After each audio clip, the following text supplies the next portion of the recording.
What is stopping us? Why shouldn't we as allies, governments, and advocates match that level of unity, the strategy and determination that they use to really lure people into exploitation to make this a multi-million business? In this webinar, we are going to do just that. The World Against Human Trafficking in Person reminds us that it's not just an individual crime, as you see that survivors come in their individuality, but it's a highly organized crime, a global enterprise. Traffickers innovate, they adapt, and they collaborate to exploit the most vulnerable people.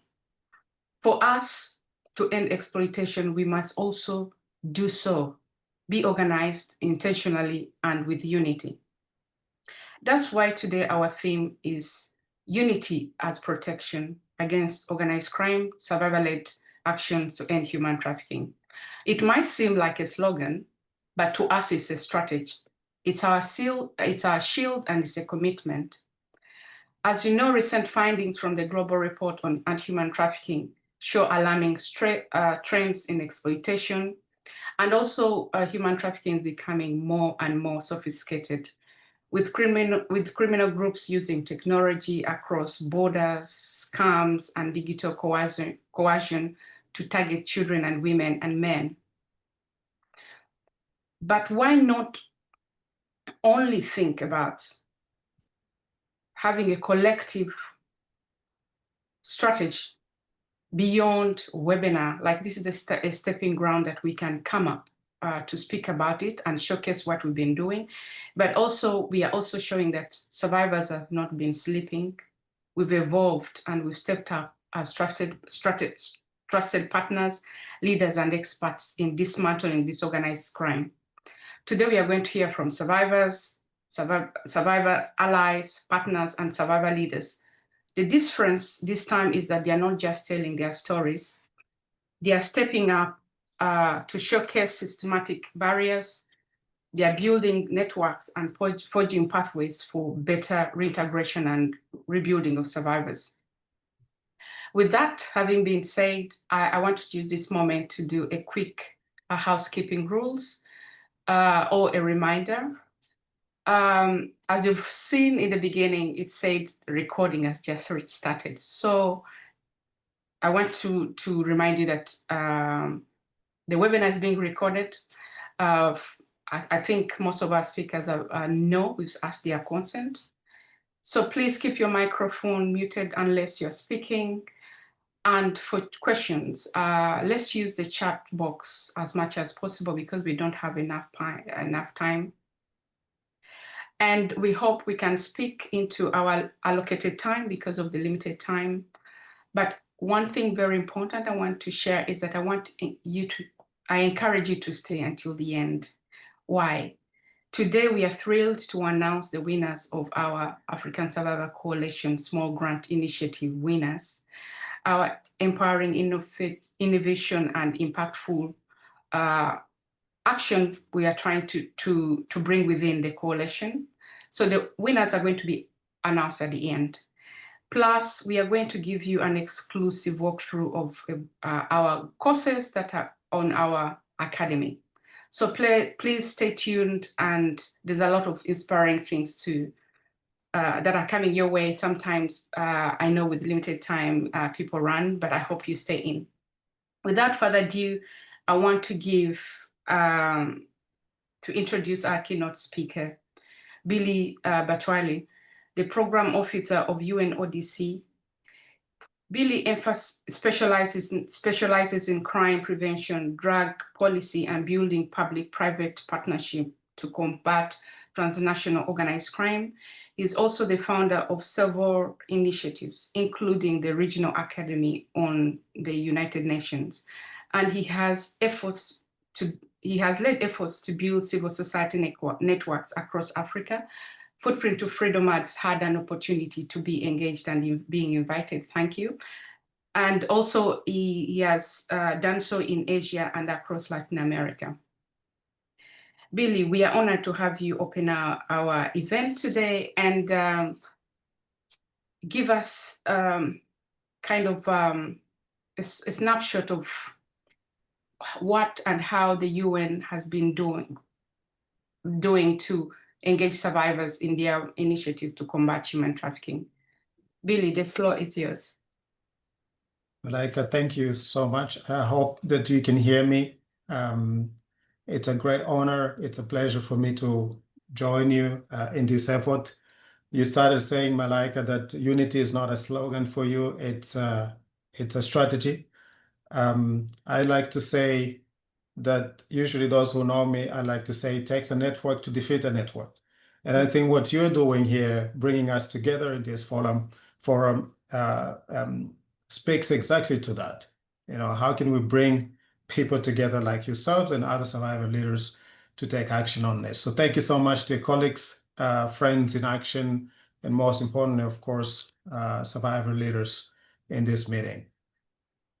Just to start, last month at the Global Forum for Human Trafficking Survivors here in Vienna, which was organized by UNODC, I met countless of survivor leaders from across the world. And these leaders shared their vision and the work that they are doing to help other communities. And in my conversations with them, one thing was very clear about what makes a difference for these survivor leaders. First, being heard, not just being listened to, but truly and being heard and trusted. It's extremely important. Second, being included, not empowered, because many of them say we are already empowered and we know that they're already empowered, but meaningfully involved in conversations and actions. These two messages actually really stuck with me, still stuck with me today.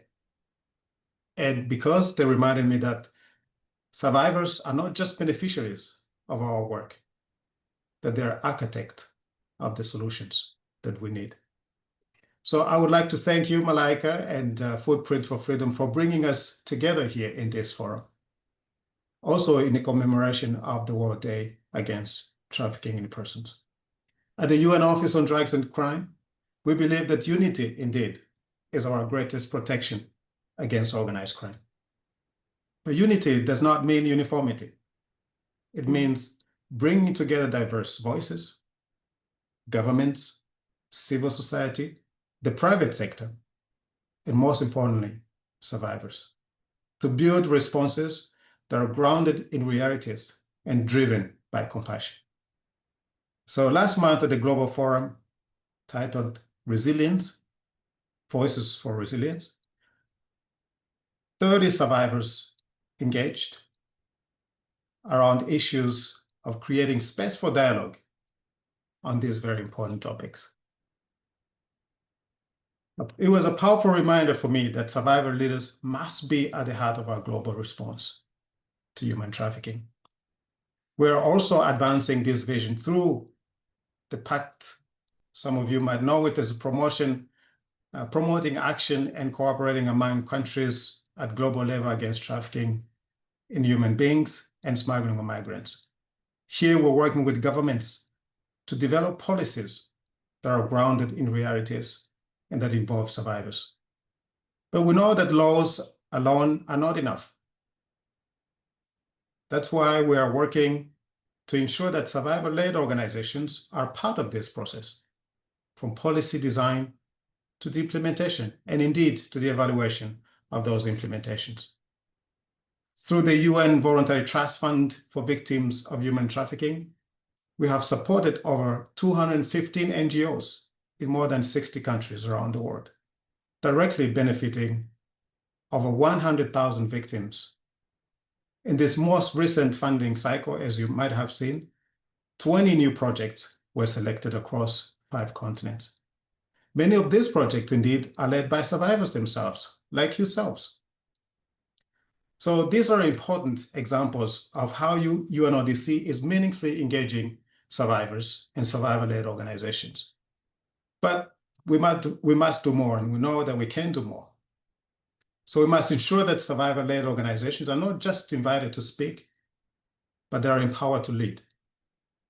That they're not just consulted, but they're resourced, respected, and included in every step of the journey. Because when survivors lead, our responses become more humane, more effective, and more just. And so to the survivors leaders here in this forum, you are courage to all of us. You are shaping the global response to human trafficking. Your leadership is not only saving lives, it is changing systems. And most importantly for us, it is allowing others to live lives free of human trafficking. I commend you all for the important work that you are doing. Before I close, allow me to mention some of the opportunities that you can engage us with.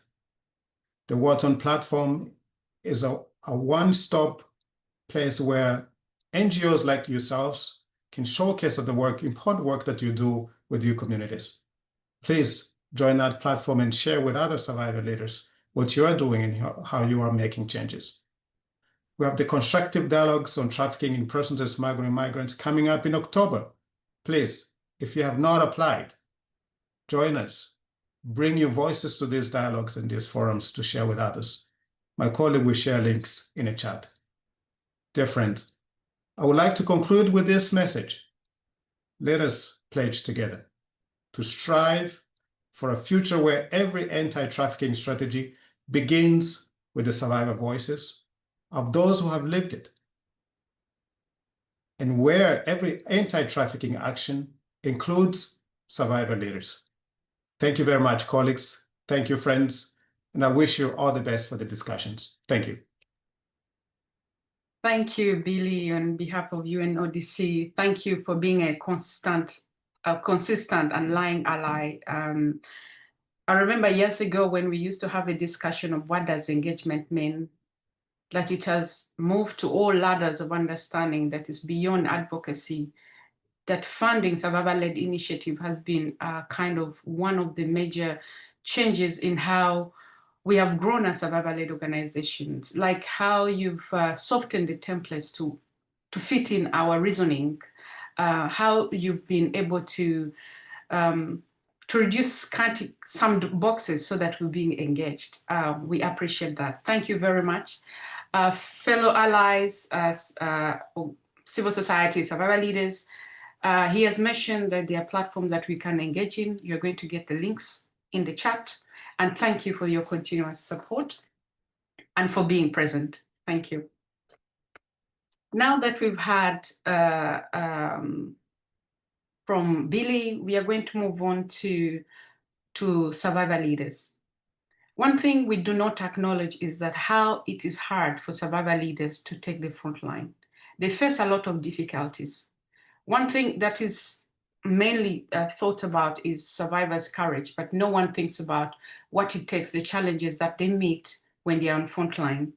We are going to hear from two survivor leaders on the front line to showcase what does that world mean and how they've been able to navigate it.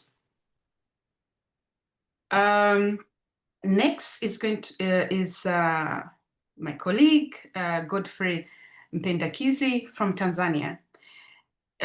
He's an executive director for Tanzania Anti-Human Trafficking and Legal Initiative, a legal counsel to the African Survivor Coalition. Godfrey is also an advocate in the High Court of Tanzania, and he has served as a legal counsel to the African courts on human rights, and bringing over 13 years of frontline experience. Thank you for being here. And thank you for your service. My question to you, by the way, you're going to have full bios of our presenters in the chat. What practical barriers do you face as a lawyer when you're trying to confront organized crime from a point of a professional and a point of a survivor leader? Thank you very much.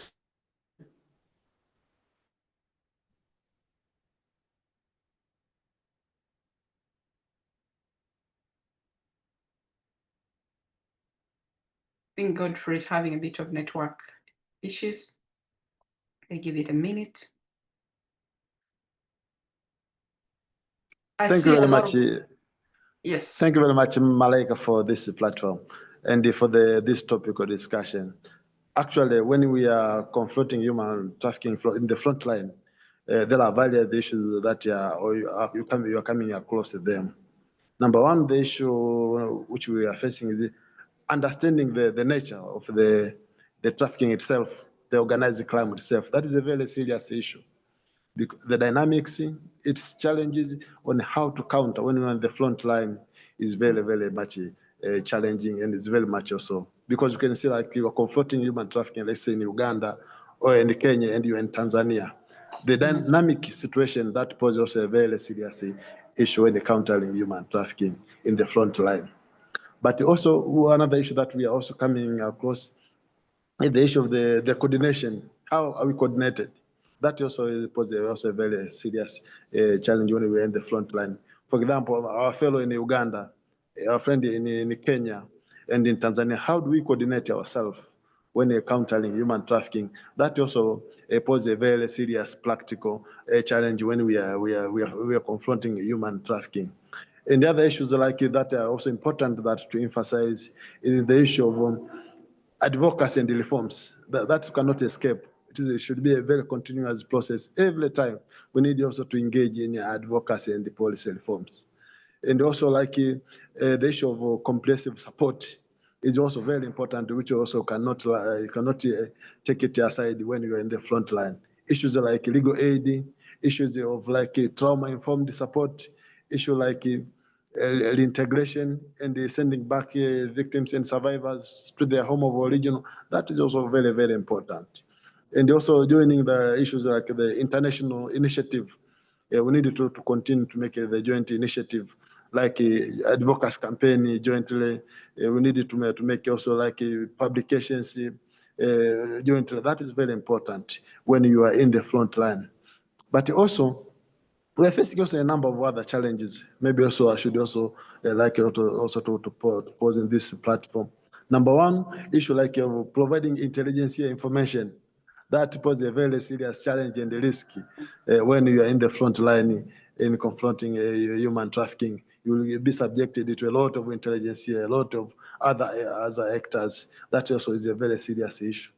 Another issue that we are also facing when we're in the front line countering human trafficking is the issue of how to disrupt the cross-border network. How do we disrupt? Because as you have said in the introduction that perpetrators are well organized. And if now they are well organized, how to disrupt? Which method are you going to use? And which technique that you can impose? And I would like also to pose this question to all members in this platform as a deliberating question so that we see if they are organized, how are we going to disrupt them? That also poses a very serious practical challenge when you are in the front line confronting human trafficking. Another issue that is also coming out is the issue of information sharing.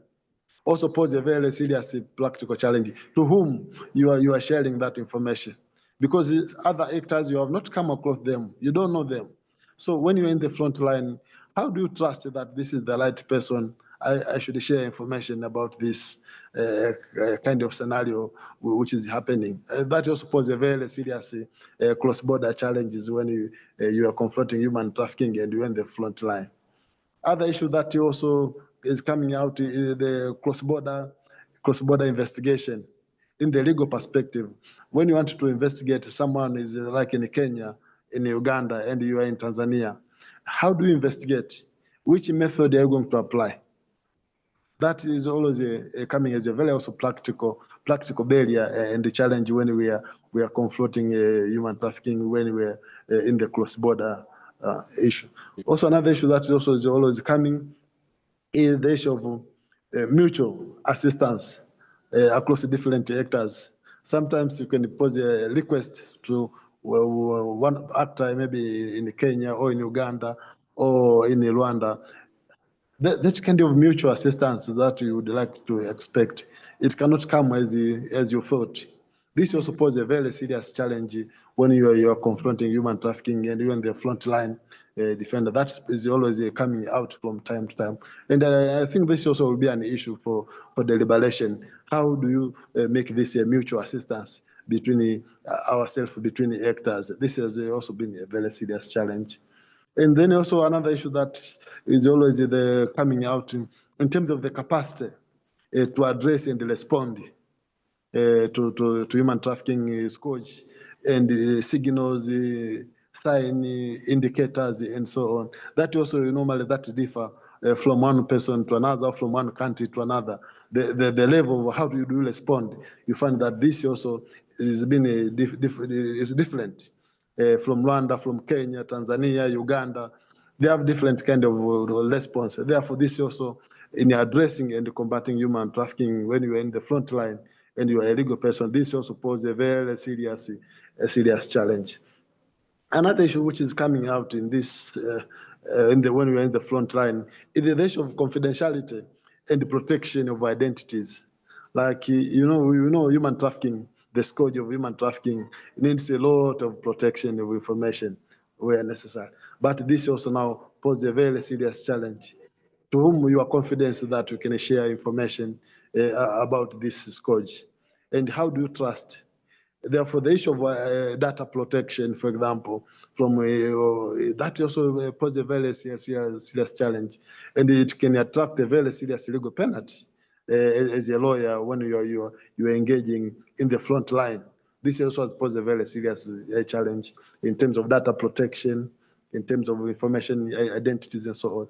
Also, another issue that is also coming out, as I've said earlier, is the cross-border cases sharing is also a very serious issue that is always coming out when you are in the front line, because we have a case like for a child trafficking in Kenya, and this one went to this this child maybe want to come back to Tanzania, but now the issue of information sharing about the cases and its proceeding is also a very serious practical challenge when you are in the front line trying to address and combat human trafficking.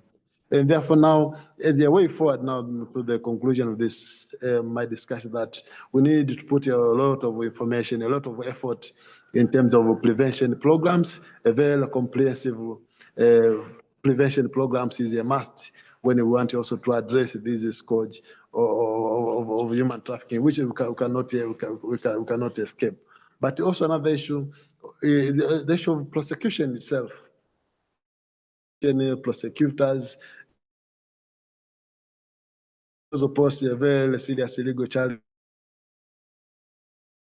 on how to frame the fact, on how to frame in line to the law, how the law says and what to do prepare. That is always bring a lot of challenge due to lack of expertise in the human trafficking as an organized crime. You know, that needs a lot of expertise in the framing of the charges. I think this is another area that you can see the issue of the capacity to the prosecution of the cases and so on. To us, this has been coming out from time to time when we are confronting human trafficking in Tanzania. And the last one, which also we should also to emphasize, is that also we need to continue on information sharing. That is also another issue that I should emphasize in my presentation. And the last one is that let us also tackle from the indicators, from the sign, before the problem has escalated, as a way to combat and to counter human trafficking when we are in the front line. Thank you very much, Malika. Thank you, Godfrey, for flagging a lot of issues. And one thing that resonates with me is that in order for us to address the organized crime, those ones on the front line, like the law enforcement, the judicial system, need to have the capacity to do so. They need to have the technical knowledge and the resources to do so. One thing I would like to also to flag in, when we think about organized crime, it looks like something like Escobar, like something on a higher, bigger level, yes. But organized crime starts from community. We need to identify who, when we think to address organized crime, we need to identify, put a face on such people. And they've been putting a wrong face in our branding and advertisement and in our awareness raising. It also starts from the communities itself. who are these people trying to organize the selling and smuggling of people? What about in the family constitution? So in order for us to understand the organized crime, we have to look beyond the entity of the crime or the criminal setting, as we know, like in drugs and stuff like that. That helps us to address the problem to its root cause. One thing that I gained during the consultation, during the Voice of Resilience, I had the opportunity to work with the UNODC to go and do consultation across the globe. One thing that came up often is that justice is very rare and is for the few. The people, the victims that require us to access this justice do not really access it, because what we call the organized crime is the system itself. You cannot run from the system if it's the organized crime itself. If there's corruption, there's lack of access to justice. I remember, Godfrey, you mentioned that you have to rally behind different survivors who need to access court session, but there's not even fee. There's no money funded for the process. But thank you for flagging those challenges. So if we need to think about these barriers, we need to also put a face on this organized crime beyond the tags that we've already put on them. Next, thank you, Mr. Godfrey. Next in line is Mr. Patience Perry, a survivor turned activist, a team leader at Hope Rising Foundation in Malawi. As a regional representative for Malawi at the African Survivor Coalition, Patience leads Prevention, Rescue and Survivor Integration Initiative, championing survivor-led solutions across Africa. My question to you, Mr. Patience, is that how are you building sustainable protection strategies, as we've seen from Mr. Godfrey? We need more protection. What are you doing about it? But what are the practical solutions for keeping yourself and other survivor advocates safe and supported? To you, Patience.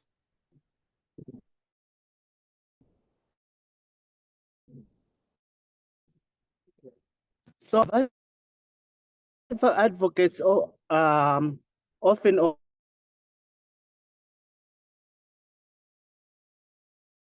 operates with unhealed trauma, financial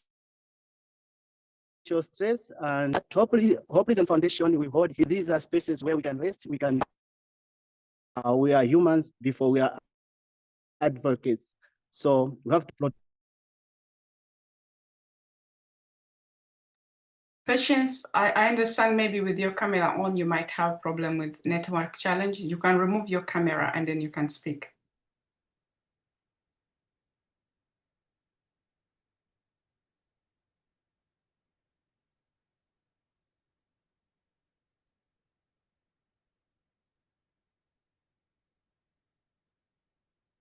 We give Mr. Patience a few minutes, a few seconds actually.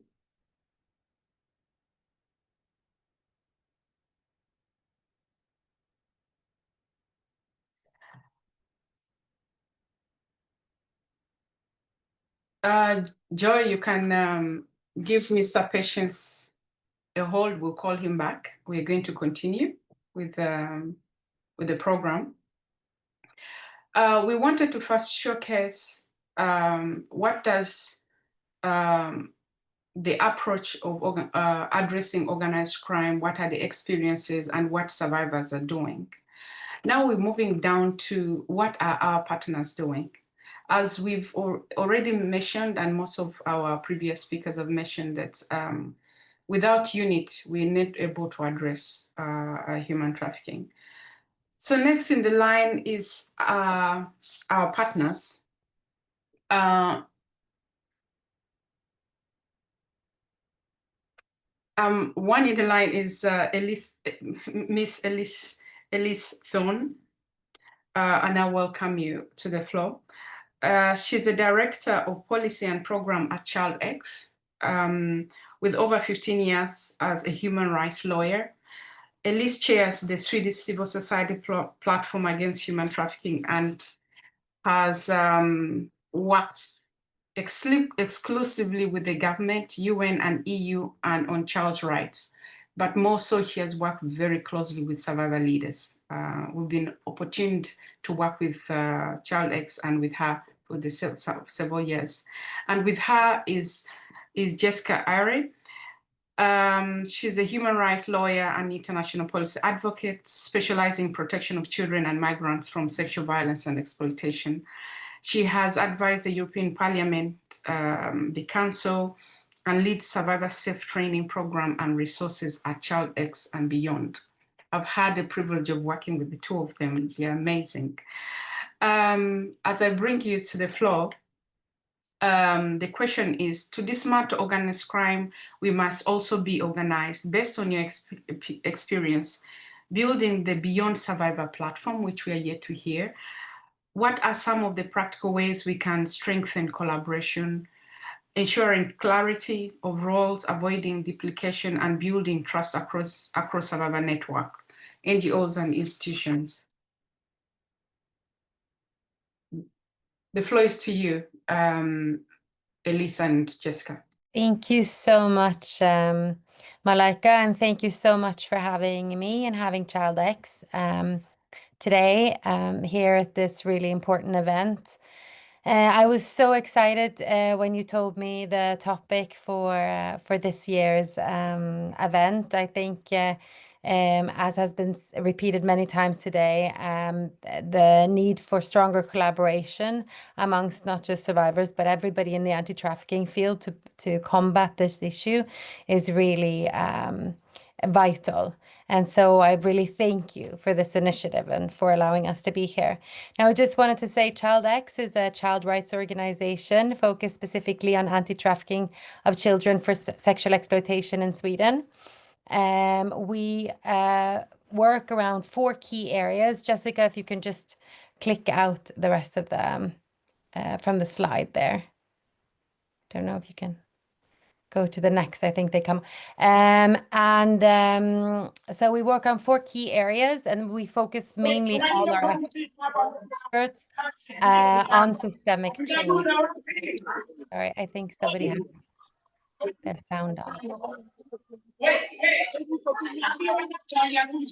Should I just continue?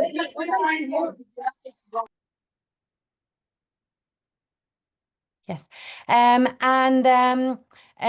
so our so what we do is that we focus on systemic change. We have our 4 key areas that we focus our work around. And it's research and data, advocacy, awareness raising, and what we call future thinking. So when we think about systemic change, we want to think about how to create change for the future. And we all know that the situation of how people and children are being exploited is changing rapidly.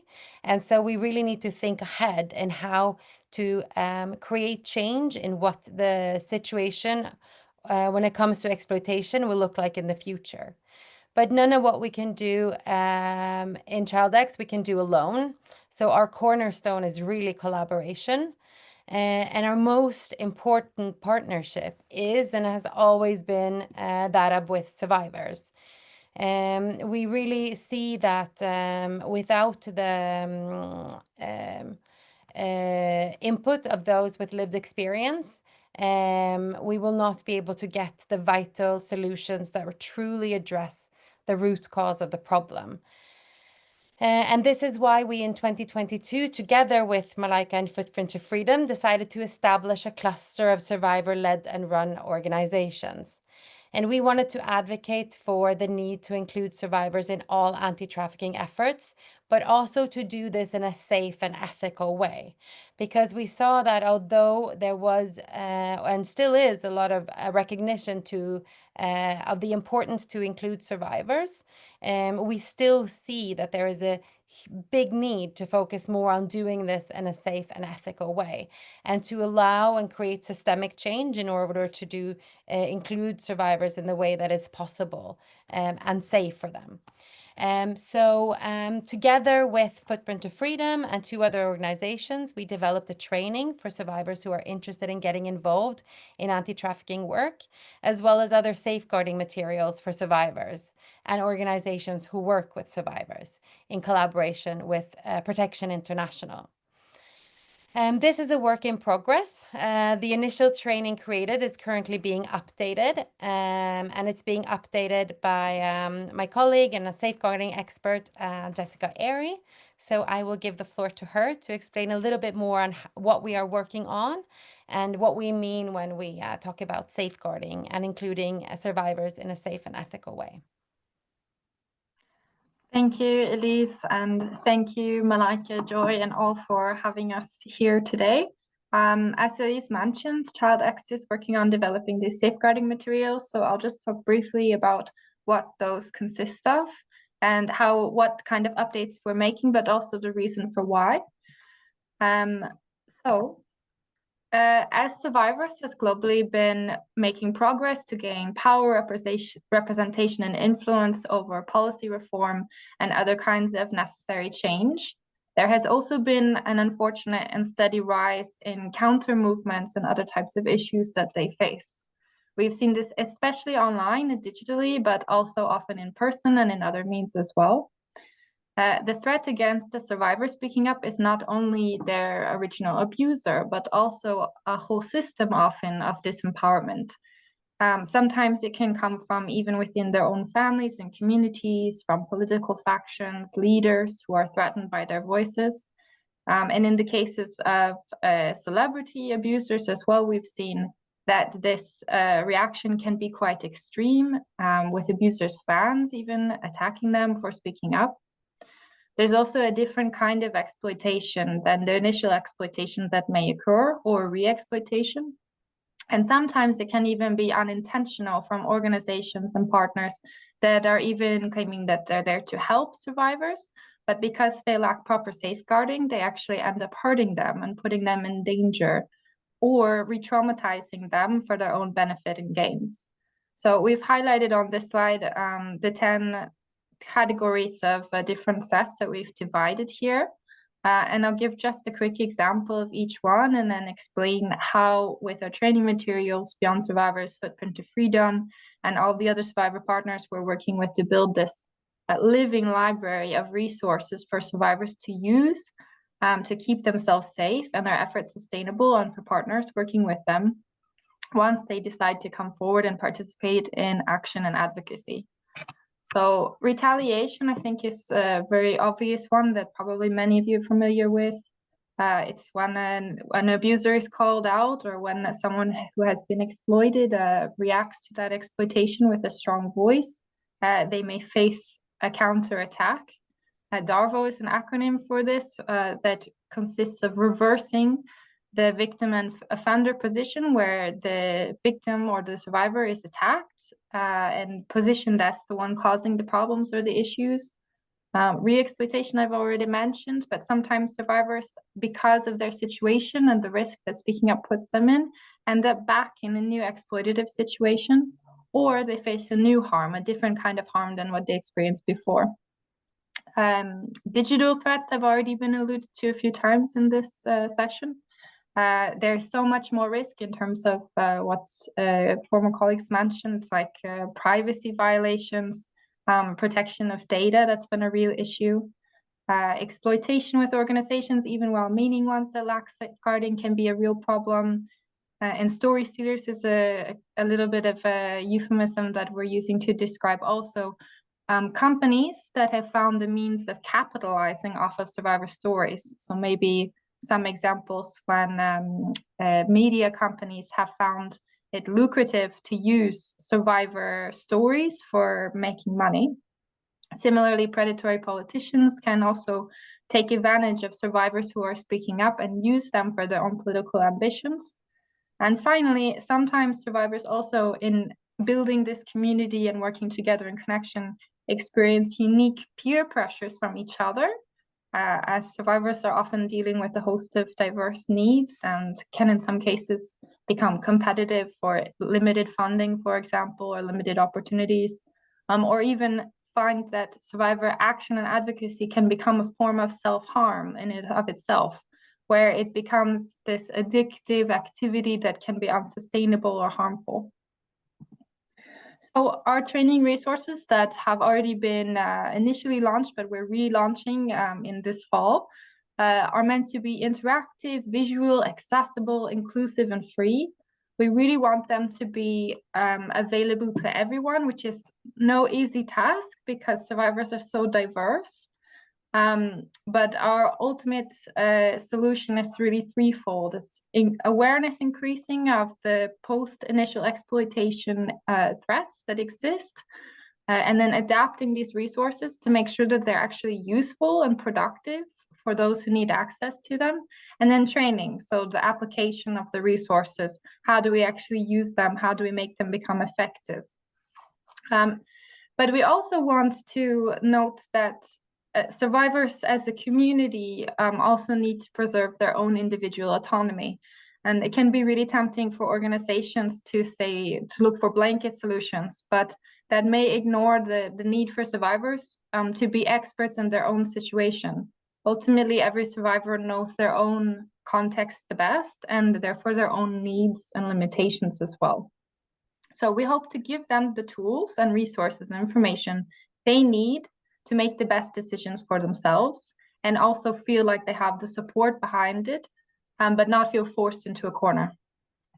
And then lastly, we want to challenge organizations and partners to understand where these pitfalls are, what their responsibilities and their ethical obligations are when they're working with survivors, so they do not accidentally exploit them, so that they cannot claim they didn't know, but that they have been made aware, and that they are required to uphold certain safeguarding standards so that survivors are protected when they're working in advocacy and action with partners. So our next steps in the relaunch process is that we are finalizing some of these resources, which are focusing on preparing survivors not only for how to enter the space, what are the different options and available to them to become involved, how can they get connected with the regional and local efforts that already exist that they may not be aware about, and also the global work that's already in place. And we're doing this by translating the trainings into various languages, adapting certain modules for communication skills development, and also advocacy focused skills development, acknowledging that not all survivors are going to be getting involved in this type of work, but that they should be able to know concretely what it entails if they're interested in it. So we hope to relaunch this in September, and then we'll continue adding new resources that they can always access for free, and continue with the adaptations to that. So with these resources, we hope to enrich this network that we're all working here to build by ensuring when survivors show up with their powerful voices and presence, that they are safe and that their work remains sustainable for them. I'll just leave with a quote from one survivor that I've worked with who said, "We have suffered enough. We should not have to write justice with our blood. Our words and wisdom must be enough." So thank you so much, Malaika.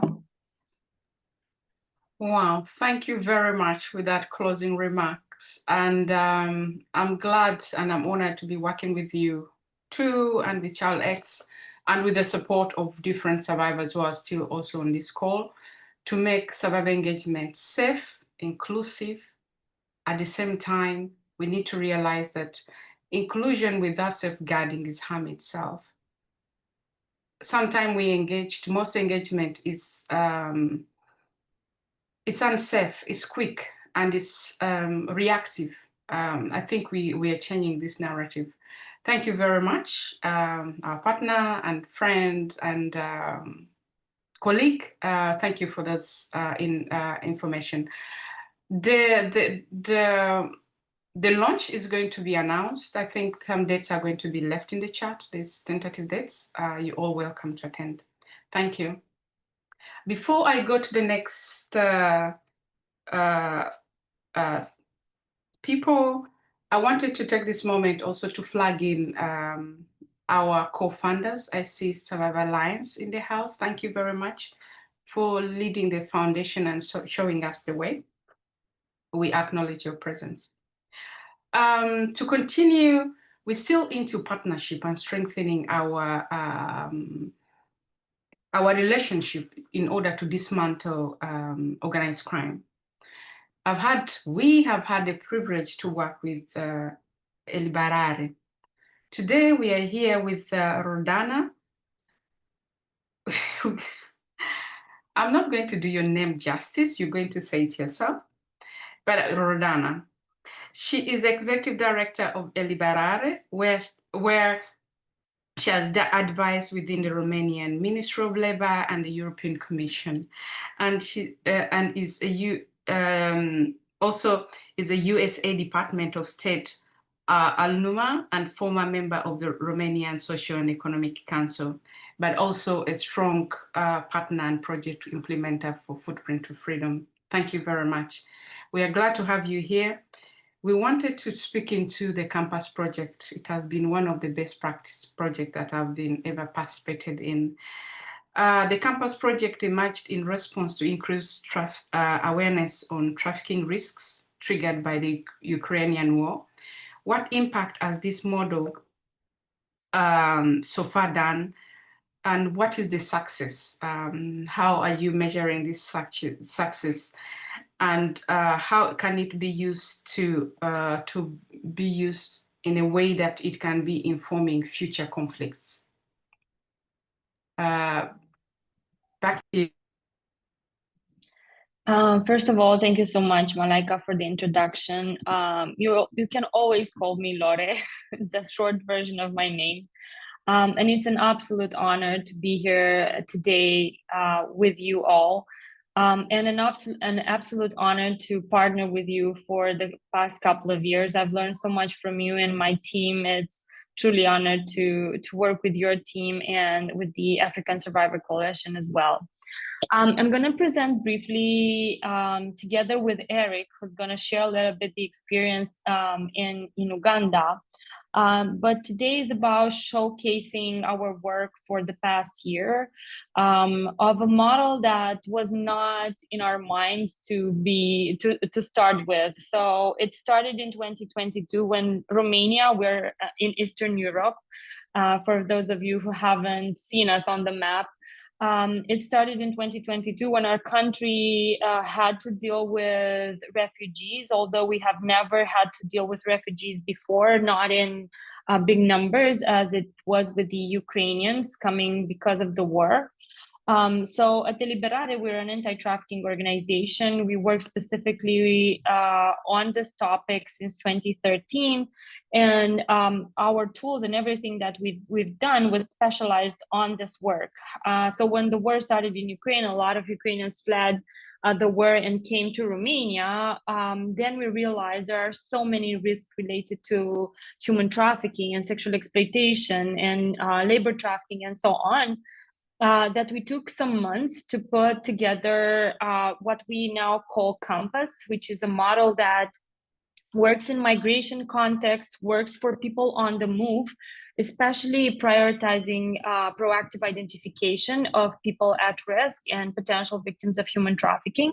And it is in 4 simple steps. I'm going to share a little bit my screen just to tell you a little bit about the model, but in a nutshell, what we try to do and what we're hoping to achieve in the next few years is having a framework that not only works for us in Romania, where we have to deal with people on the move because of the conflict and war, which worked for Ukraine as well, because we've been scaling up this in the Republic of Moldova, our neighbors, in Greece and in Ukraine, but also in other contexts where people are forced to move due to climate change, due to social or economical reasons, and so on. So with that, let me see if now works. I have a very short presentation about what the program is, and then I'm just gonna let Eric tell you a little bit more about what we've done last year in Uganda and what we're planning to do in the future, hopefully expanding to other countries in Africa as well. It has 4 simple steps. It goes into awareness, capacity building, what we call individualized safety plan and assistance. And I'm gonna go through everything there, but this started in Romania we are a quite local organization, but that works also globally. We like to tell this about ourselves, but we know how it is to work on your local community, and we know how it is when someone else comes with different various solution and tells you, hey, we have this, we want to come and start something in your country. And we're trying to see how we can avoid doubling efforts and just focus on the gaps. So what we wanted to do from the beginning is that this model actually applies on a concept of community-led scaling. That means Eliberare started doing this in a context which we have never foreseen before the war started, but now we're holding this very much openly for everybody who wants to use the methodology and the tools in order to have a model of proactive identification and reaching potential victims.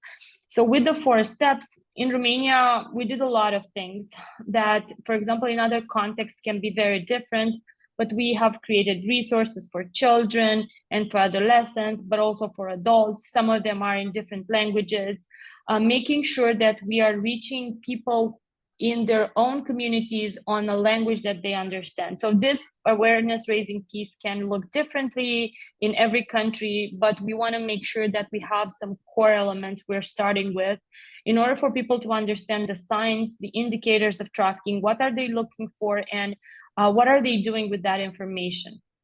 And then we have a strong component on capacity building, working not only with local actors, but also building the capacity of all the frontliners who might encounter victims. That means from police officers to social workers, to teachers, to doctors, to nurses, and so on. People who actually need to know what are they looking for.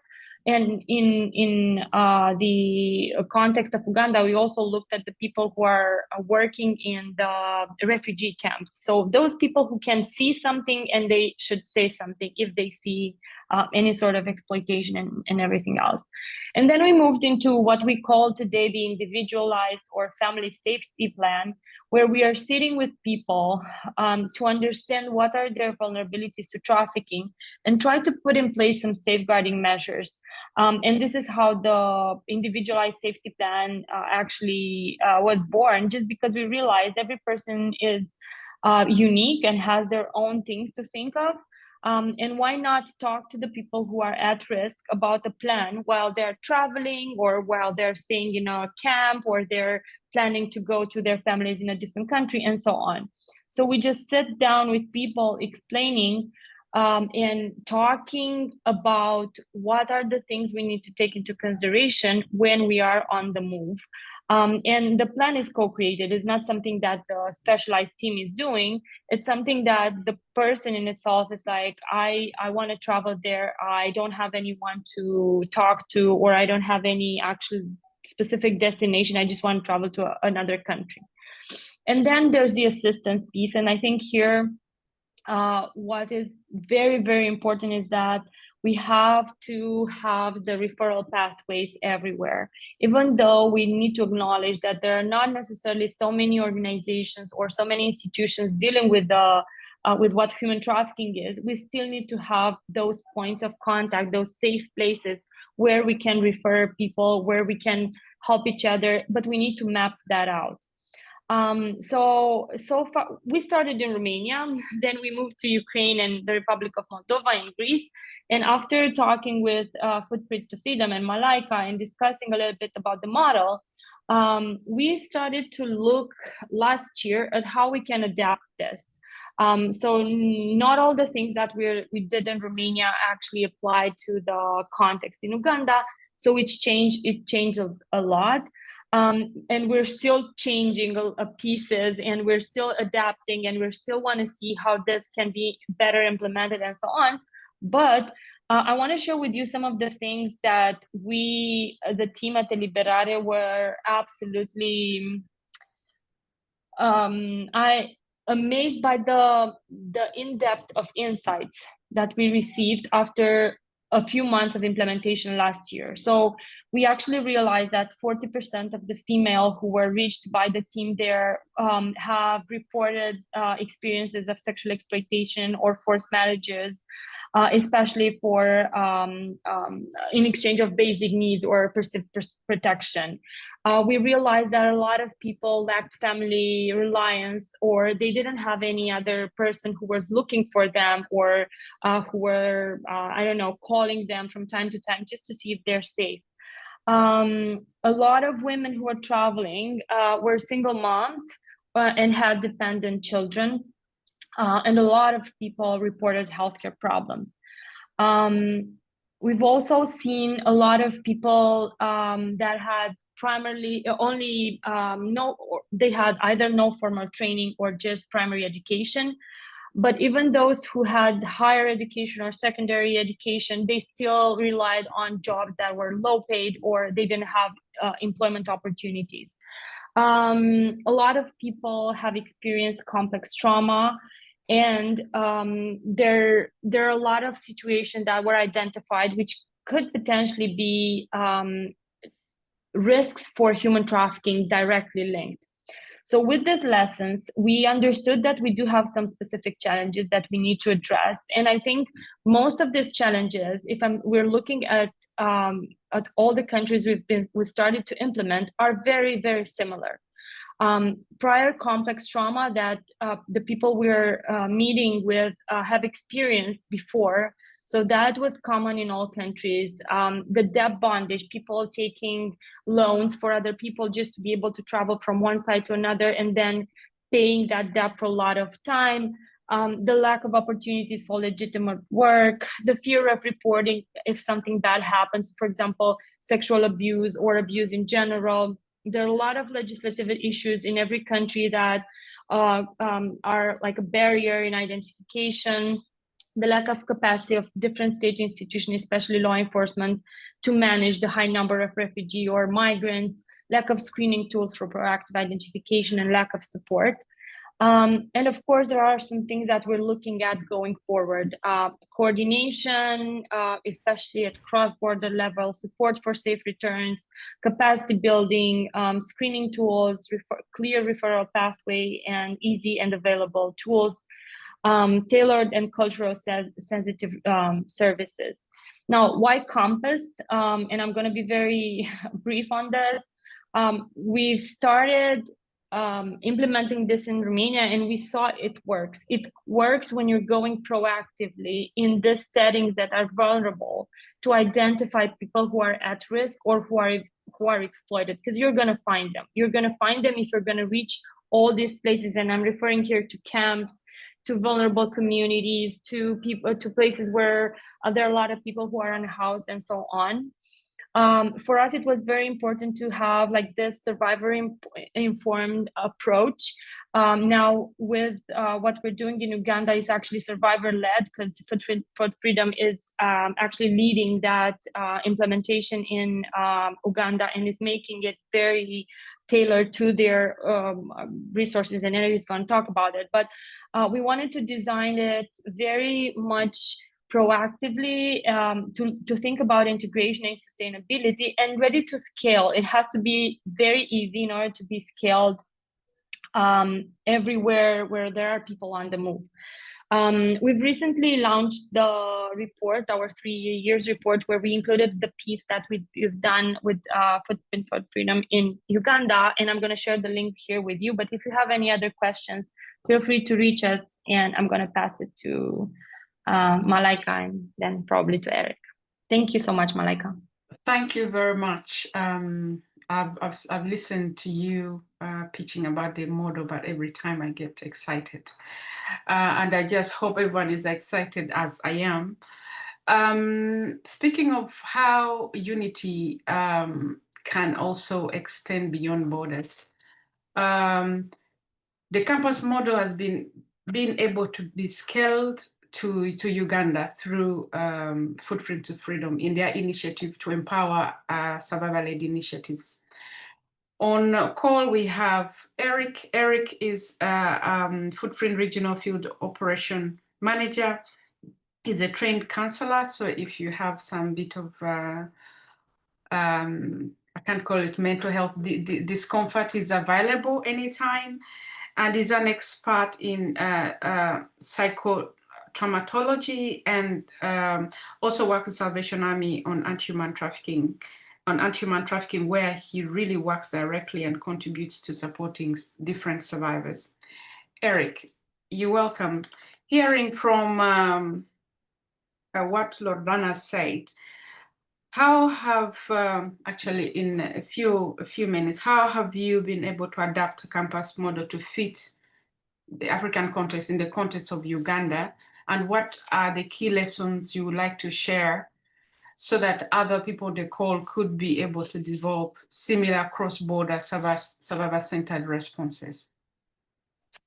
Thank you very much, Marika. Thank you, Riona, for a good presentation. You have already exhausted most of the things. That's why I will start with the key lessons or the highlights. So the Compass model was adopted in Uganda in last year, as Udona has said.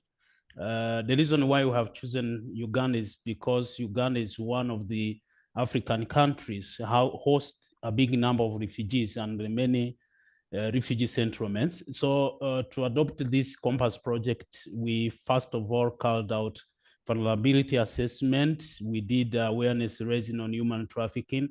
And after that, we had a stakeholders training. So there are some of the highlights that we have seen. We have identified that some of the refugees have been experienced a different type of exploitation, even though they didn't know that this is a type of exploitation.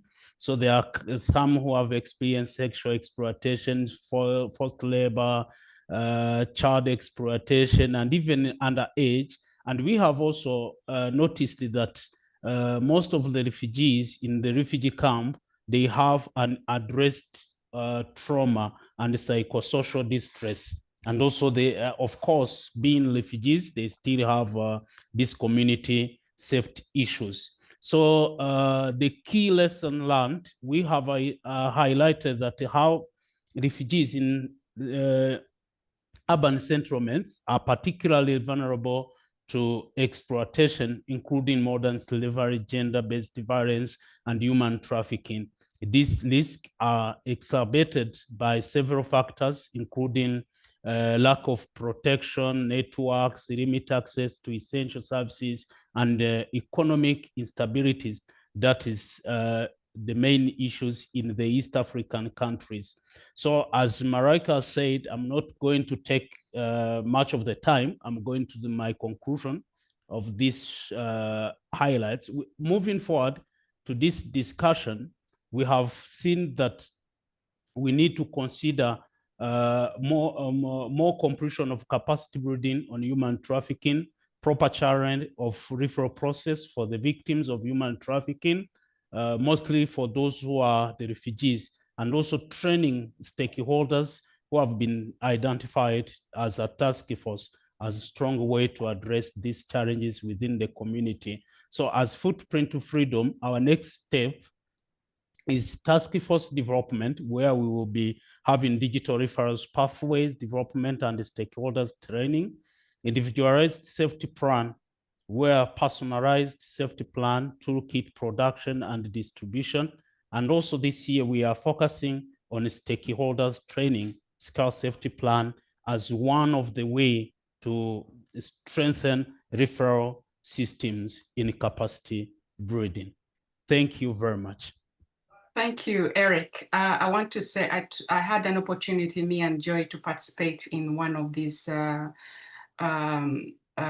safety plan and victim identification. One thing I want to flag in, just as Loredana said, that when you want to utilize or scale this campus, you need also to look at the geographical specific issues. Uganda is known to have the largest refugee hosting almost in the world, which means that it does not have enough capacity like in protecting these people. But there is a different target group that have not been looked at. Those are refugee settlements, sorry, refugee urban settlements. Those are, we first looked at those ones because they are more vulnerable, because they are not in the books. They are not, you cannot, they can easily be manipulated and they're more vulnerable. So our first focus was to tackle the group that is not really looked at as UNICEF, IOM, or the government itself. Those are the urban settlers. I wanted to flag in. So in case you look at this campus model, you have to look at your context. It started with the Ukrainian war, but as Rodana mentioned, there's climate change. There are different reasons why people move. And I think we have to think proactive like that. Thank you, Eric, Footprint to Freedom. It's nice to hear your insights. You ended on a remark of referral and reintegration mechanism. UNITA's protection speaks volumes into that. Without proper referral mechanism and coordination and speaking and relationships, a lot of survivors fall through the gaps. For anybody who attended the Voice of Resilience last June, we had a demonstration of what it feels for a survivor to go through the loopholes of the system. What does this referral mechanism look like in the eyes of survivor? The next people are going to speak on this subject matter, which is very important when we're thinking about reducing harm and identifying organized crime. Next on call is Mr. Wakataka Emmanuel, my colleague from the Salvation Army. She serves as a national contact person and a project manager for Salvation Army Uganda. Emmanuel leads national anti-human trafficking efforts, legal advisory, policy advocacy, and reintegration for survivors, and a key leader on the Salvation Army African Zonal Council, who are becoming partners for the African Survivor Coalition and the Territorial Governance Board. Mr. Emmanuel, good afternoon. It's an honor to have you here. My question is, can you walk us through one of the most impactful referral and repatriation case you have supported? What condition made it successful and making it possible? Back to you. Thank you, Malaika. Just confirm whether you hear me. Thank you. It's also an honor to be here today and to present to you today. And for record, my name is Wataka, not Wahataka. But I'm just going to make a very simple presentation regarding to what you have asked me.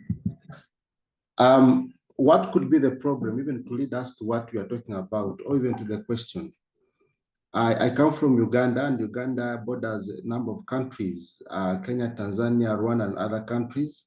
We have seen survivors are rescued or escape from countries and often return back with a severe trauma, legal vulnerabilities, or support or no support systems.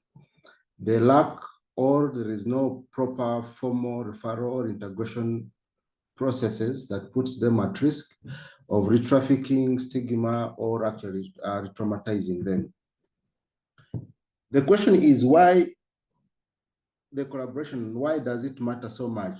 Very key to note to us is that reintegration is not an isolated national effort. It involves a number of things. One of it is bilateral and multilateral partnerships between NGOs, civil societies, governments, states, and the likes. This will help us to share protocols for victim identification, documentation, and repatriation process, and also agreeing on confidentiality, survivor safety, and follow-up of this follow-up support for the survivors. Before I tell you about one of the cases that we have handled, I want to tell you what the Salvation Army does. And we have handled a number of cases of both girls and boys repatriated from different parts of the world, especially from India and the Middle East. And I can assure you, Malaika and the rest of the members, that without proper partnerships across these states or countries and regions, safe return would not have been possible. So it's very important for us to know that collaboration and partnership is very key for us. At Salvation Army, we believe so much in the safety and survivor approach in terms of responding to human trafficking, and especially when it comes to return and integration. And I'm glad to report to you that Salvation Army, we have our internal mechanisms or internal guidelines that support us for purposes of guidance for safety, effective victim assistance, and the likes, because we cannot just do everything or anything. So it was very important for the Army or for the Salvation Army to come up with our internal guidelines that shape us in our response to the same. And our response or their integration process has around 5 stages. The first stage is the initial survivor identification and communication to know the survivor, coming in touch with the survivor for the first time. The second phase is survivor exploration and decision making to know whether the person wants to return back home, which kind of support is needed, if it is psychosocial support, how can we be able to get it? Because we have also found out that even before they reach to the receiving home, the psychosocial support or counseling is even to start from the country where they're coming from. So in this phase, we reach the time of now identifying those kind of needs. And the second phase is the R&R process. This will help us to fill up some documentations within our process to make sure that everything is going as planned. And the fourth phase is the actual R&R or the return. Now, all the first, second, third phases needs collaboration. And as we are going to see in the case that you are going to share, we will realize that all these stages were involved. And the last stage that we're talking about, the reflection. We do not just stop at repatriating someone or integrating someone in the community. Even within our Salvation Army, we sit and ponder and try to reflect on what has gone well and what has not gone well. So ladies and gentlemen, allow me to walk you through a case of Grace, not her real name, a 27-year-old single mother who was recruited to India as a sex worker. She was deceived into thinking that she has secured a legitimate job in high-end salon in India as a hairstylist. She faced a number of issues, including financial and failing to provide for her child. Definitely, there is no way Grace could refuse such an offer. The travel documents, the visa, the tickets, and everything was done by the recruiter and a woman who was from her own community. Upon arriving in India, her passport was taken off and she was handed over to a network of traffickers. This sum we will see it in one of the reports that we have after having a fact-finding mission in India. She was moved away from New Delhi and taken to Bangalore, where she will find herself trapped in a private residence with over 11 girls of Uganda and other countries from other nationalities. There she was forced into sex work and different exploitations that she faced from there. Here she was totally isolated from the rest of the world. How did her rescue come up? It was one of the most extraordinary cases that personally I've worked on. This happened that one of the girls braved up and escaped from the captivity, and she went and met one of the community leaders of Uganda and India. There, the community leader reached us. Now, this I want to share with you how certain things that we take as a joke, but it's very powerful. We come into contact with this lady through social media. Because of our social media handles, that's how we get connected to this particular case. And quickly after finding out the necessary facts, we activated our response and engaged Salvation Army India, and we partnered with other organizations, especially Red Rope Movement based in India, to see her safe return. What followed was a very, very complicated repatriation process. We had to have engagements with the diplomat, with the High Commission of India, of Uganda and India, to verify the facts that were brought on board.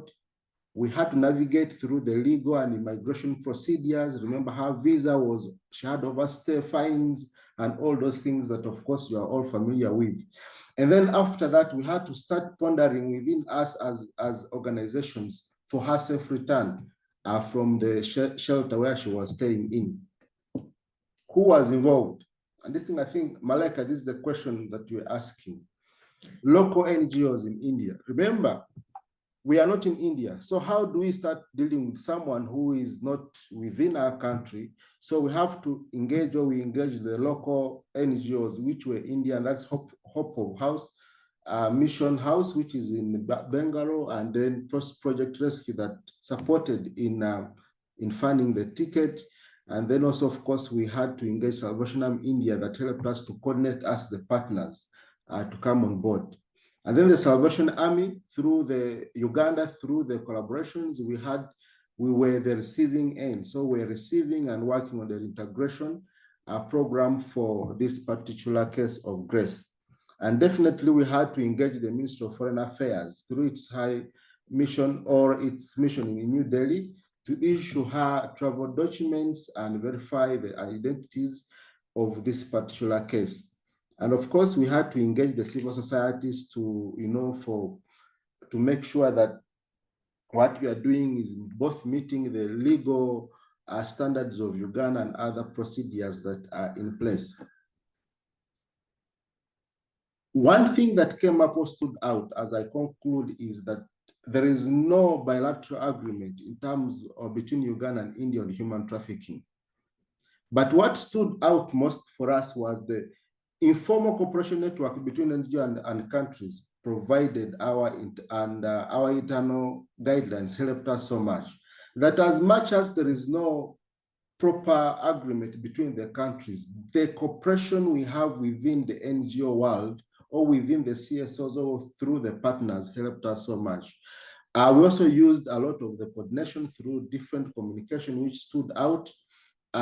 We had a framework. Of course, we have different people whom we engage, both survivor leaders, to make sure that what we are dealing with is very survivor centered.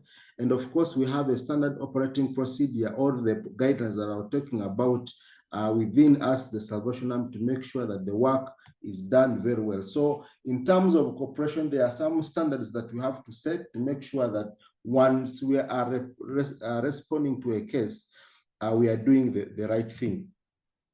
This is just a typical flow of how the case flowed: is identification and initial alert, verification and coordination, legal consular support, repatriation logistics, reception and immediate care, and then the reintegration process, which has a lot of other procedures that we have to do. But for us to come up with a typical case flow like this particular one, is we need to have a well-coordinated collaboration, both at a regional level and even at a global level. As I conclude, the key lessons that we learned, Malaika and the members, is that regional collaboration saves life. We cannot do things isolated, like this Salvation Army. Because if that lady didn't run out to go and reach to the community leader who reached out to Salvation Army, and we reached out to the rest, I don't think we would have been able to handle. And then making sure that survivor centered, that we are hearing the voice of the survivor, to make sure that what we are doing, the survivor is involved, to make sure that her safety is paramount. Key issues that we are doing. Yes. Thank you so much. Yeah, thank you, Emma. We just need, even what I'm asking, we need a workshop on this. I don't know, everyone should agree that we need a proper workshop on this. Thank you for giving us a starter. Also, you have a report. If we could please share it in the chat, or you could get it on our website. We're going to follow up, because this is some essential, we need to learn more on how we can do this in practical. I realize we're running behind time. Please, guys, bear with me. It's they say knowledge is it's not only power. I hope it gives you power like it gives me. Please hang in there. For some reason, I failed to manage my time today. Next in line is AFAS. AFAS is a director for the Sub-Saharan Africa, Engage Now Africa, a key team executive member for the African Survivor Coalition. I want you to come in and just give us a 2 minutes example of a referral mechanism that happened within the African Survivor Coalition. Can you hear me? This is a great opportunity, and I really enjoy all the speakers, and it's a great opportunity for me to learn. I've learned a couple of stuff. And basically, I just want people to understand that when we say reintegration, it's just a beginning of a process of helping people to restore their dignity and giving them the opportunity and also help them to become economic empowered. African Survivors Coalition have a simple referral mechanism. So those of us who are in the African Survivors Coalition, when there's a case, you can easily fall on the network members by referring the person so that the person can help the survivor or the victim to redeem or to help the person to become self-reliant by being there for the person, both physically and sometimes emotionally. Because it's very, very important that when a survivor or when you are referring a survivor to another country, he or she depend on the African Survivors Coalition network. On that note, the person feel more safer and you feel more comfortable to be with somebody who have gone through this process or who have been exploited. Example, few months ago, we partnered with a lady called Francisca, a network member, executive member, who supported us to reintegrate a beautiful girl who was sexually exploited from Cote d'Ivoire through Ghana back home. And she was there to welcome her and even help her to be counseling, trying to coach her, trying to motivate her to know that they are there or we are there to help her to redeem her dignity and her life. Another opportunity was also given. We collaborated with the Salvation Army, brought a beautiful girl from India to Ghana to help the person to redeem his dignity and to help her to become empowered. So African Survivors Coalition have made it a point that in as much as we are trying to amplify our voice, we are trying to speak for the voiceless, we are also there to support our brothers and sisters who have gone through these issues. And you will be surprised to see how the network members will wait at a bus terminal or an airport to welcome survivors. And I believe this is a very, very wonderful because you will feel more comfortable to speak to somebody who has gone through this. Yeah. The person will be able to share experience. And on that note, the network is also embracing people to join and learn from the best practices to welcome and reintegrate people home. Because it's not only reintegration, but it's also important to give hope to the hopeless. So this is what I want to share. That Mr. Alpha, thank you very much. One takeaway point that is very essential is that as much as reintegration and repatriation is done effectively with protocols, with guidelines, without survivors at the center, it's not effective. It really makes a difference when a survivor is at airport to receive another survivor who is repatriated. We're almost in the last part of our webinar. I'm bringing one of an advocate I admire very much. His name is Abdul Salam. He's from Bangladesh. Engineering. She graduates in engineering and a survivor leader who was trafficked in Cambodia. He supported the rescue and repatriation of over 50 survivors and empowered them empower them in collaboration with Humanitarian Research Consultancy. And now he's working as an independent lived experience consultant. I've had the privilege of working with him several times. The question is, from your lived experience and a frontline worker and a first responder involved in the rescue and repatriation of victims, especially for cyber crime, what promising practice have you found most effective that disrupts and dismantle disorganized crime, especially when it comes to scamming networks? Please keep within the given time because we're already above time. Thank you.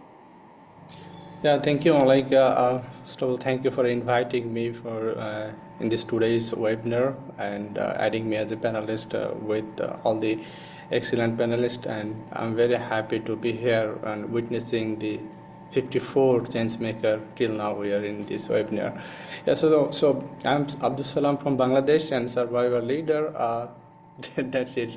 Malika already gave my introduction. So yeah, as you mentioned, I had the privilege to support more than 50 survivors, and most of them were African. Especially there were a group of Ugandans who were 31 Ugandans who were stuck in Myanmar scamming compounds, and I'm privileged that I was the first responder of that case. So, Malika, with that question, I really wanted to share if I had any effective and promising method or tactics that could dismantle this crime. Unfortunately, I'm saying there is no strategy till now which find that is completely dismantle this crime. But yeah, there are definitely some strategies that we are following and we're trying to improve the situations. First of all, I would like to share some tactics that traffickers used to traffic people and bring them in scamming compounds. They use digital platforms to recruit people like Facebook, TikTok, Telegram, WhatsApp, and other social media. They spread fake job ads and they recruit people.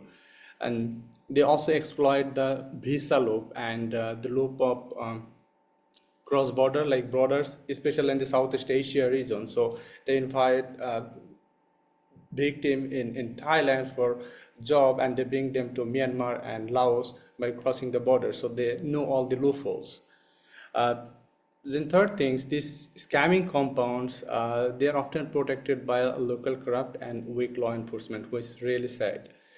I would like to share a few strategies that have worked till now. I find that worked. So being a survivor, I find like survivor networks and peer support, it's worked. Because being a survivor, I got a lot of messages from victims who are detained in scamming compounds. Then I started advocating for them. And I advocate with whom? I advocate with their respective embassies, NGOs, law enforcement, and especially the frontline rescue organizations. So my work not just limited between the sharing stories, I become one of the frontline advocates.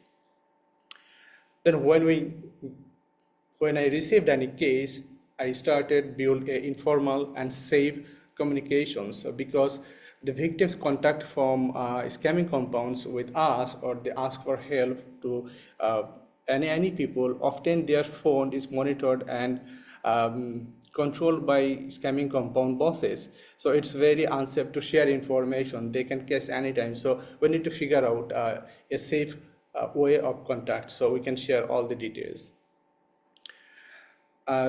Then we can create like survivor networks. I'm one of the founding member of a survivor network with survivor from scam centers. So together we can make voice, we can advocate with the country representative, international law enforcement and agencies, and we can play a very crucial role because we witnessed everything that happening from the beginning to the end. And I think our experience is important and it can make really positive change. Then I collaborated with, as I said, I collaborated with NGO, law enforcement, embassies while working with Humanity Research Consultancy when I received requests for victim assistance. So I started collaborating with NGOs like International Justice Mission, WINREC International, and many others. And it becomes easy when we collaborate together. So the collaboration and coordination between the NGO is very important and very effective. And it's become more easy to rescue survivors when the embassy take the ownership of their victims or their citizens. Like I have some good experience of working with the Ugandan embassy in Malaysia. The ambassador was very helpful with the case of 31 Ugandans. And I also had the experience with supporting a mother with a newborn baby to repatriate from Laos. That was also excellent and very smooth. So when the embassy take ownership and support the frontline rescue organizations or rescuers or workers, it's become very easy. Not very easy, I'll not say very easy, it's become very easy and bit faster. But it still could take like weeks and months to rescue victims from scamming compounds. And I think like if the countries register every case and they build diplomatic relationship and put pressure on those countries where scamming compounds are located, I think it can make some good impact. Then the third point I would like to say like in collecting intelligence and data. If the survivors who coming out from scamming compounds, they are a huge source of information. They can share with us all the things happened there, how they recruited, what are the platforms they used to target people, find people, and exploit how they scammed people by using technologies. And especially they can share us the location of scamming compounds. And by those locations, we can create a map. In humanitarian research consultancy, by collecting information from survivors, we looked at more than 300 scamming compounds in the Southeast Asia region. And some organization did more. I can see my colleague Eric Haynes from IGM, he is very expert on doing that. And after that, we can share the data with international law enforcement like Interpol, UNODC, and international organizations who are working on combating this issue. So recently, Interpol published a report and they said they find victims from 66 countries in scamming compounds. Just imagine 66 countries, and there are, UNODC is saying there are hundreds of thousands of victims are detained in scamming compounds. And what they are doing every day, they are targeting people from Western countries, especially Western countries. They are targeting people from all around the world. You can wind up, and I would like to have a copy of the link of that report. I think it's interesting for everyone to read. Sorry about that. Yeah, sure, I'll share.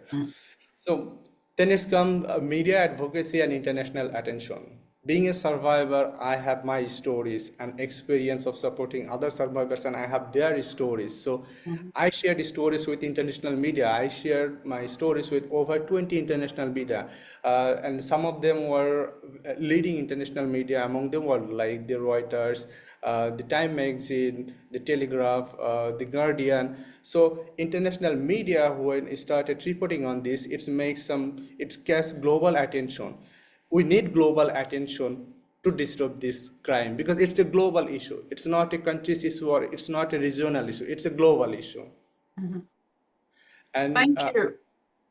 Okay. Sorry to cut you short. Thank you. I see we're really running behind time. One thing, when I hear everyone talk, we really need more discussion. I think we're going to come back on these topics, especially your topic is new and we really need to learn more. In one word, what could your recommendation be for the viewers, like who are in the online today? Yeah, it's very hard to recommend one thing. Like at least I can recommend a few things. Like first, government should build cross-border task force, and definitely we need survivor inputs in that. Tech companies must monitor the fake job and scam ads, and they should work with survivors to collaborate and they can set their algorithm to track those fake job offers and scam ads. And they can also collaborate with law enforcement when they will found that kind of post. They can forward that to relevant law enforcement, and they can trace those criminals and they can arrest them and punish them. Then visa system need to be stricter, and the recruitment agency, they should be transparent. And survivor must recognize as expert and founders and partners, not just beneficiaries. So data sharing. Thank you very much. Thank you very much. I love your passion. I love your passion. I just look forward for this continuous conversation. I see people are typing that we need more of this conversation. We're going to come back to come back on a full workshop. I think that is better.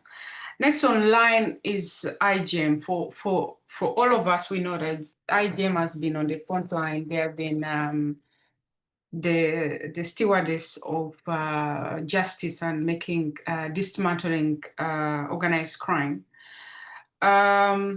We have Eric with us today. Apologies for the late invite. Eric is a global analyst with the International Justice Mission, where he and his team use data and technology to help law enforcement identify criminal networks, locate victims, and analyze trends in organized crime and forced scamming. What are some of the promising practices, Eric? Thanks, Malika. I'll just keep it quick and run through a few slides on this. So we have an ongoing partnership with Meta, and to a lesser extent, TikTok, where we can find recruitment ads and flag them for removal, usually within less than a day. The ads that we flagged to Meta, for example, have fed into their internal detection system and has led to them removing, I think last count is over 2 million accounts that were linked to scams and other types of activity.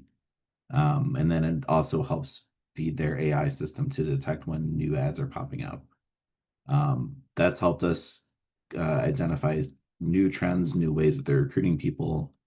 We noticed last year, the year before, that they initially started recruiting people from Southeast Asia, then drifted to India, South Asia, then East Africa, then most recently West Africa. And we started to see that with survivors coming out of these scam operations within 6 months of first spotting these ads. Satellite imagery has also been pretty crucial for what we're doing, like what Abdus mentioned with mapping compounds. We have a partnership with Maxar, which allows us to see and get up-to-date current satellite imagery of any location in the world. So, for example, monitoring the scam compounds along the Thai-Myanmar border, we've been able to see that construction continues at several of these compounds, and there are at least 5 new compounds that are under construction. So we've mapped out these. These are the 15 largest ones along the Thai border. This doesn't include the new well, there are a few new compounds that are marked here. So for example, KK Park, which is the biggest and most well-known one in that stretch of the border, in March of 2020, it was an empty field. In January of 2022, you can see several different complexes start to take shape. In March of 2023, you can see it's ballooned out into several large standalone areas. In January 2024, it continues to expand. At this point, it was 5 separate named locations. So they're KK1 through 4, and then Baolai is a separate compound. And then in April of this year, you can see that construction on the previous areas is finished. There's a whole new area in the center of the compound that's referred to as KK5 that is under construction. And I think some of these buildings are operational now. With cryptocurrency, we know that most of these scams operate via some form of cryptocurrency. We also know that when survivors are able to escape, their families are usually paying a ransom via cryptocurrency. So we have the ability to map out these transactions because all of these, you can see, you don't know who's behind an account, but you can see which accounts are paying into which other accounts and how money is moving.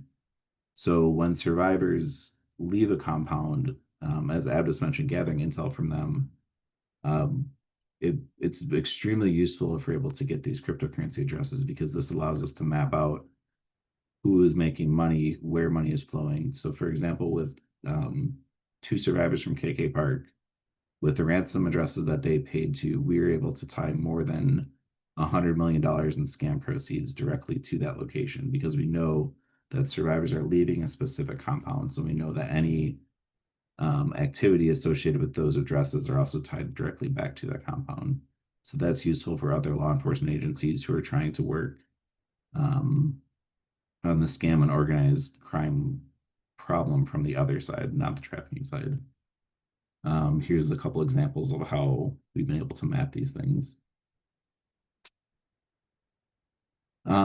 A few other trends we've noticed. So recently there's a Kenyan man who actually sued the recruiting agency who sent him to Myanmar. This is the first time that I've seen this happen, and this would be a good trend, especially when, especially from African countries where we've seen scam recruitment actually go through an actual manning agency instead, and they're still using social media, but we've started to see more and more going through actual recruiters. We've also seen source countries be more restrictive about flights leaving to Southeast Asia, specifically Cambodia. Obviously, the traffickers can try to circumvent this by going through other transit countries, but it's making them more difficult to traffic people. A few negative trends, though. So the recruitment ads initially were easier to spot because they all listed, digital marketing, online casinos, things like that. But we've started to see them shift into, and this has been going on for a while, but shifting into advertising jobs for hotels or grocery stores, or things that are much more difficult to spot, things that are traditionally, things that migrant workers would travel for. We've also seen examples of them recruiting people for multiple different industries, where there was one network that I looked at that was recruiting French-speaking Africans to work in scams in Myanmar. They were also recruiting Indian people to go to Southeast Asia, and they were also recruiting Burmese women for work in the Middle East. So it's much, like, in some cases, these are very large intertwined networks. There's also been, especially in the last year, as the recent UNODC report noted, that there's more scam activity popping up in Africa, where I think some of these are actually relocating from Southeast Asia. Because in the last 7 months, there have been a large group of Chinese and Filipinos who've been arrested and jailed in Nigeria for doing online crimes. And I think that that's probably related to the Philippines shutting down scam operations in that country. So that's my quick rundown of this. If anyone has any questions. Oh, thank you, Eric. I have 1,000 questions, but I can imagine that also with the team. Are you available, because we are registering questions, but also these are African leaders that are trying to come up to understand and to serve and learn from those ones in the field. If you are available, IGM or the teams are available to support us in that understanding more, so that we could be able to support those ones that are either leaving or are still in the compound. Thank you, Eric. I appreciate your patience. Now, the last person, Jill.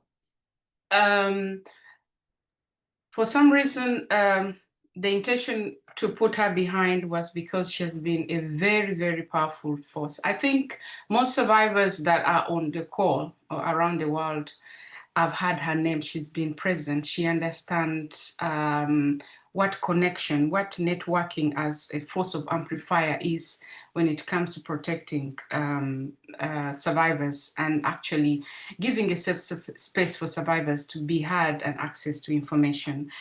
Apologies, you woke up very early and you're still the last person, but we wanted you to actually close this webinar.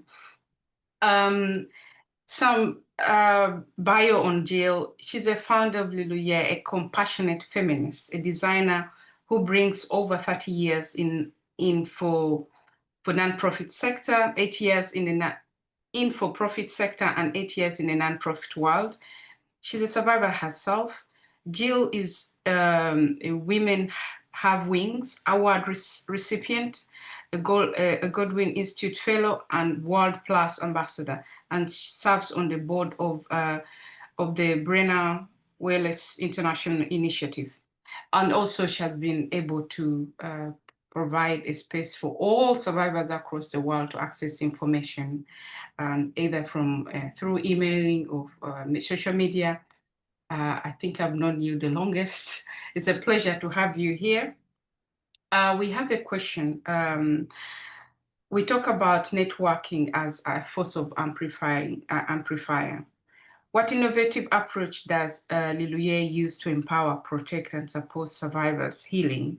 And what best practice can we draw from your experience in building international platform that unites survivor-led organizations, civil society as a form of collective protection?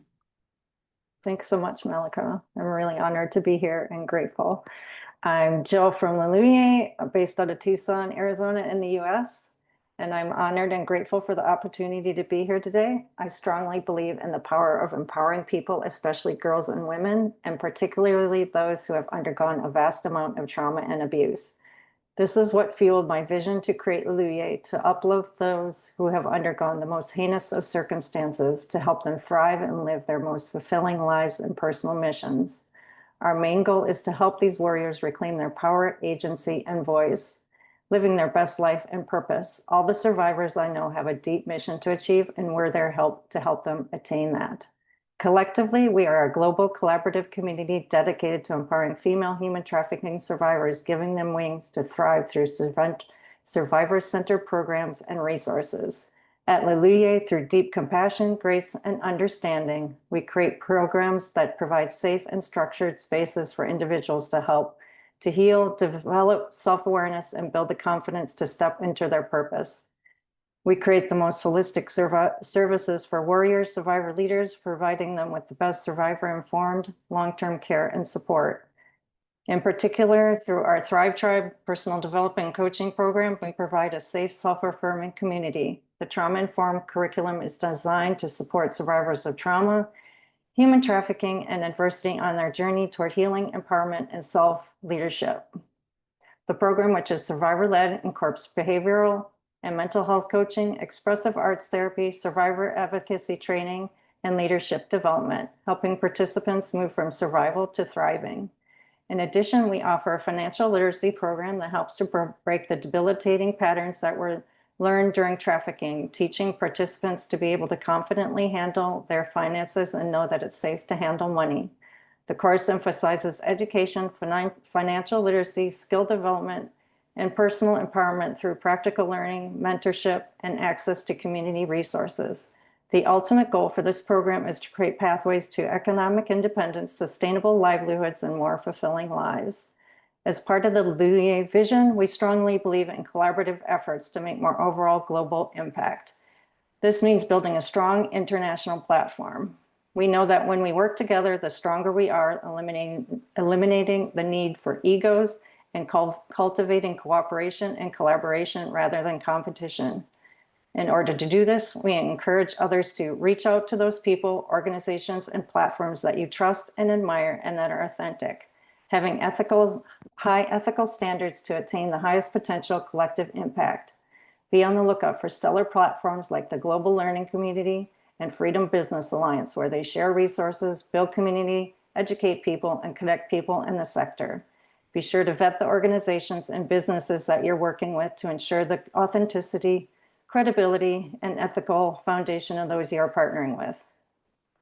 Build your social media platforms with solid, authentic, and informative content. This will create an organic following. You can decide then whether it's a good opportunity to collaborate with some of those followers that resonate with you.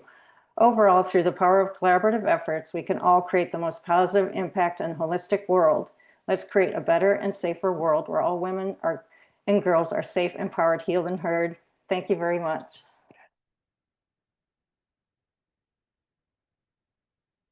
I'm muted.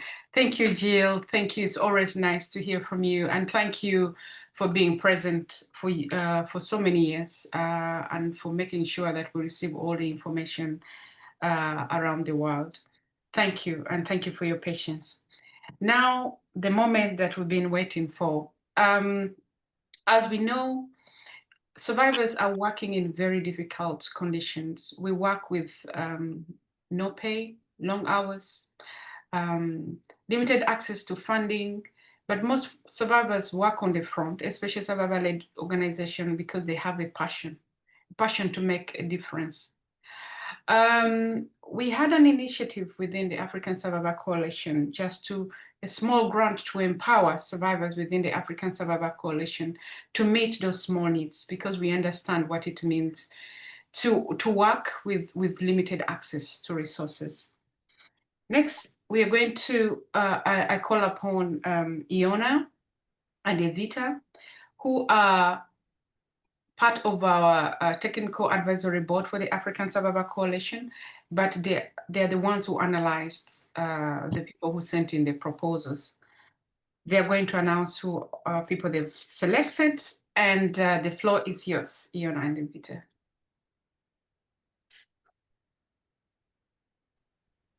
Hi everyone, I hope you can hear me because I am en route.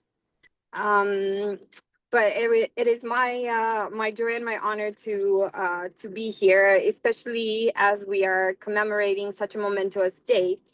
I think it is extremely important to understand that what the African Survivor Coalition and Malaika and her team are doing so well is to actually change the power dynamics and put I was gonna say feet, but put wings to the newly adopted UN resolution during the Voices of Resilience Summit that talks about resourcing survivors. Activism is hard as is. It is even harder when you have to worry about how you're going to make it to tomorrow and how you're going to ensure the sustainability of your work. So this timid start is extremely huge, and it brings a lot of joy to us in the African Survivor Coalition Technical Assistant Team. So Evita, I don't know if you're on, and I'm happy to start announcing the names, and maybe we can do one winner each, or one grantee each, actually. All right. Good morning, good afternoon, good evening, where everyone is. Thank you so much, Iona, for that introduction to why we participated in the selection process. I do think everyone here is aware of the pain of activism on some level, whether you are new to the phenomenon of MSHT, or you have been a victim, or you have been a witness of the repercussions of byproducts. So we do realize that these grants that Africa Survivor Coalition have secured may seem like a drop in the ocean, but we have to start somewhere. And I think it's just to help spur on the grassroots activism and activities that keep people going and keep MSHT top of mind, because it's not just about making sure people are trauma informed, it's also about integrating survivors back into society, and it's also about paying it forward and taking away a lot of the gray areas that people are exploiting by the silence that keeps getting maintained. We did go through the applications. We took a process where we looked at what each person proposed and what activities they proposed and the potential impact it may have with whichever focus they adopted. So I would suggest, Iona, that you would probably announce the first 6, and then I can announce the last 6. And then we can take comments or questions if there are any, if that's okay with Malaika. Of course, and Evita, you just announced that our work was quite tough. Initially, we were supposed to pick 10 grantees, but we ended up having 12 grantees who scored almost the maximum amount of points. Therefore, we do have 12. So there we go. We are already making strides in this. So I will go ahead and announce the first 6. So first we have Abdul Ba, Abigail Smith, Agnes Afakoma, I Ervi, Bernadette Okongo, and Chilean Epi. Great stuff. Thank you. And then there are additional recipients. Please forgive me if I don't pronounce the name correctly.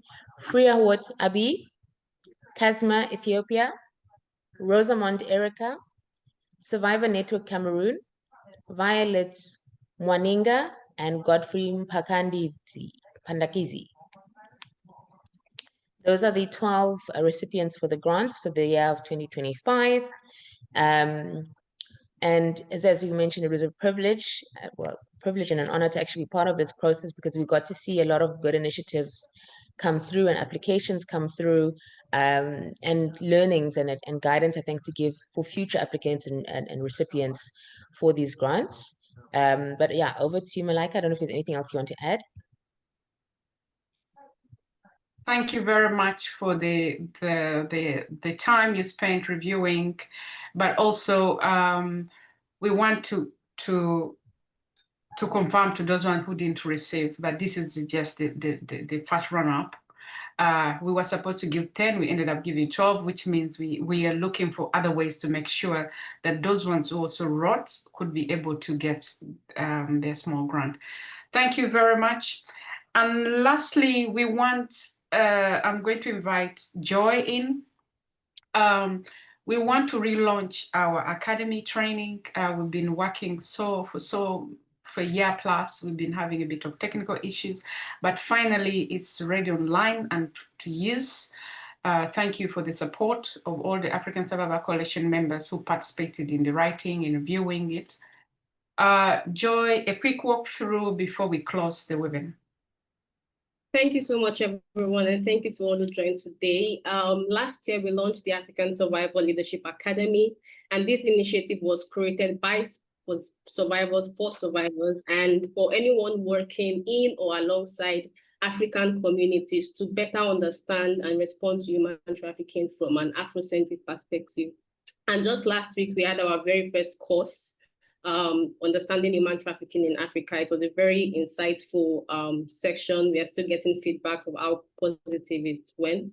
And it shed light into the factors affecting that makes people vulnerable to human trafficking in Africa, and also the African customs and traditions that unintentionally contributes to this.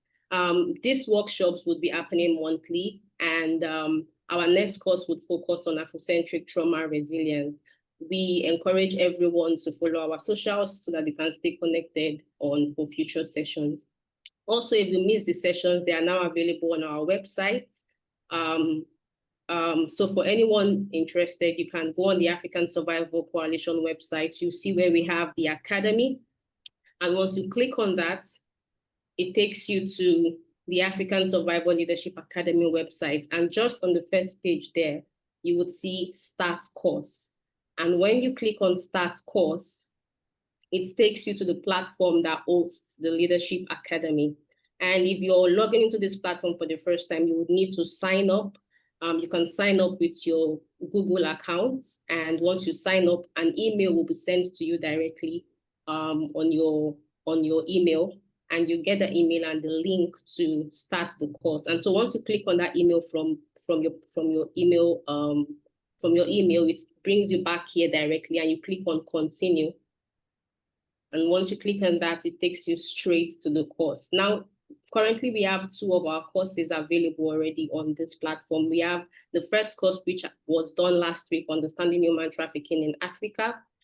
We also have the second course, Afrocentric Trauma Resilience. The workshop on this second course would be done on the 21st of August. And so please, stay connected to our platforms, and we'll share more information about this. An instructional video would also be shared to help people easily navigate these platforms. Also, I just wanted to highlight that this platform also has a community space where you could learn and share your learnings with your peers as you take the courses. There are a lot of resources also as you navigate through the platform. We encourage every member of the coalition and every stakeholder working with African communities to take this course. Thank you so much. And yeah, back to you, Malaika. Thank you very much. Thank you very much. I want to take this opportunity to thank our funders, especially Fred Foundation, for pushing us and also empowering us to push forward the African Survivor Coalition and the Academy itself.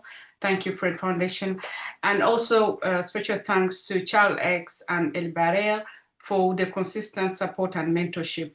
And for every funder or mentorship or resource that you've shared to us, you can see us that we've grown, that you've put the seeds, you planted your seed in the fertile soil, that we are able to do this. I appreciate, thank you very much. And for questions, we are going to leave there in the chat. We are going to forward them to the recipient person. And especially with Eric and Absalam, we'll reach out because our team is really wanting to understand more how data works and to get more equipped. Thank you for your time, and I wish you a very nice evening, nice night, and nice morning, wherever you are. Bye, au revoir. Olva. Bye, everyone. Thank you. Bye, everyone. Thank you so Bye. Bye. Bye. Bye bye. Thanks very much. Bye. Thank you, Evita.